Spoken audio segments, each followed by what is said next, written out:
Ето тръгваме на 2100 км път от Еленския Балкан до Елена с нашия бус кемпър и джакузавъра Предле. Кажи здравей! Да, това е нашия джакузавър.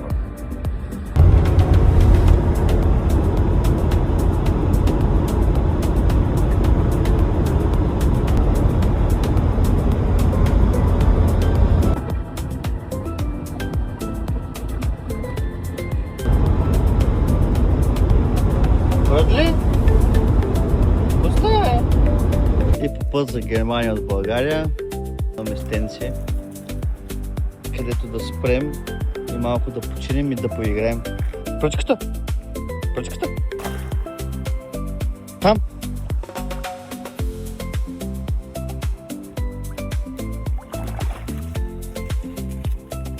Ето вече изкъпане, време да се подсушим. Студена ли е водата? Студена беше, нали?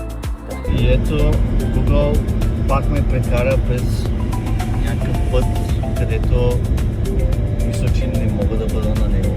Надявам се да ни дойдат властите да ми правят проблеми.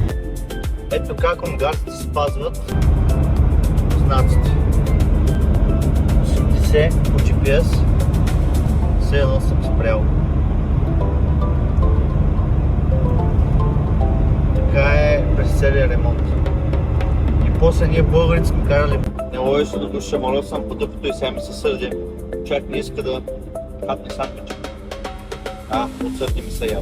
Поредната спирка ще играем с джакузавъра. Импровизирания ни кемпър. Кой иска топката? Топката? Искаш ли топката? Браво! Айде!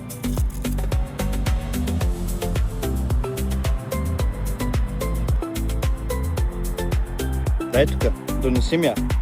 Браво! Седни!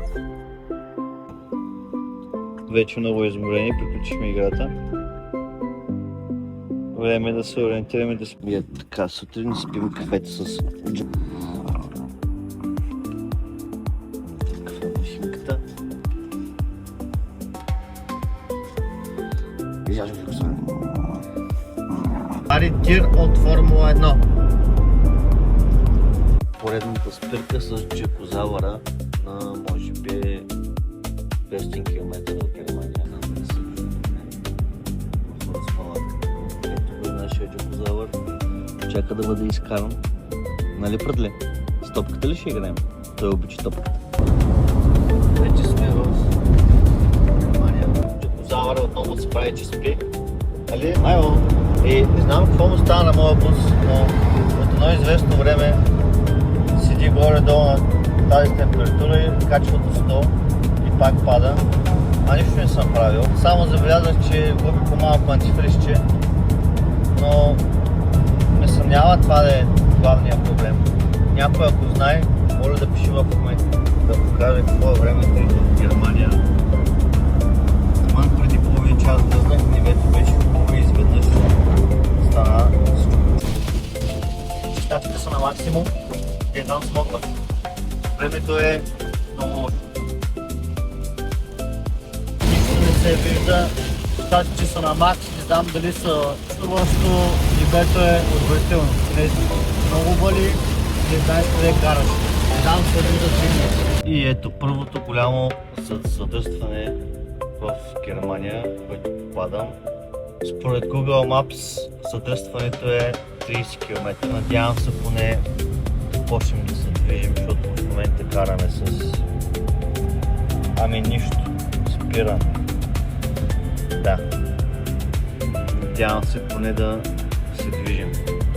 30 км хора. Доброто на всички начини вече постигнахме в Германия. Аз забравих да ви покажа между другото коса. Едни си кафе машина. Тук съм затворил, за да не се вижда. Малко на турика. Шкафовете, това е леглото. Имаме си вентилатор горе, заедно с климатик. Ето тук се вижда контролера, който е за соларните панели. Имам две батерии по 100 ампер часа, които се справят, стига, нали, поне 4 часа на ден босъде на слънце. Ето го и главния заподозрян, дикозавъра. Кажи здрасти. Пътя ми излезна около 500 евро, защото в Германия горилото е много скъпо. Иначе добре беше, бяхме бавни моменти. В Германия много задръствания, в Австрия много ремонти, както винаги. Да.